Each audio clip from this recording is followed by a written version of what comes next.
জল্লাদ হয় থাকে হে ঘরে মেয়ে বিয়ে দিতে যাচাই বাছাই করে মেয়ে বিয়ে দিবেন। আমার বোনেরটার বিয়ে হয়েছে আজকে 3 বছর।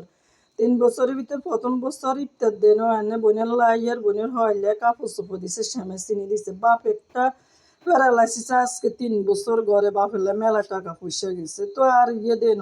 এখন গা হয় প্রতিনিয়ত খুঁড়া মানে হেতা বলে কাপড় চোপড় দেন না কা ইত্যার শ্যামে চিনি দেন না কা তারা সাইড বাই যৌথ ফ্যামিলি বেকলাই দেন না কা টঙ্গা জনপতি মাইয়া গোল্লাই কাপড় চোপড় বাইর কুইয়া গোল্লাই ওই নন্দেলাই হইলাই বায়ুর গোল্লাই লুঙ্গিয়ে ওই শ্যামা চিনি কিনবেলাই যাই আমি আমার বায়ুতেরে স্লিপ দিয়ে দোয়ানদারে আমি চলে গেছি আগার আনারস কিনতাম বলি কলা কিনতাম বলি চলে গেছি আমি মা আনি আমার কাছে টাকা দিয়ে গেছে আমি বাইর লগে তো এখানকার কি রুম এখনকার আমি তো করতে হইবে গেন তো এখনকার গেন আঙ্গা কাপড় চোপড় কিনে এনেছি কাপড় চোপড় ভিডিওগুলো দিতাম আর ইফতার ভিডিওগুলো দিতাম বলি হারাই না।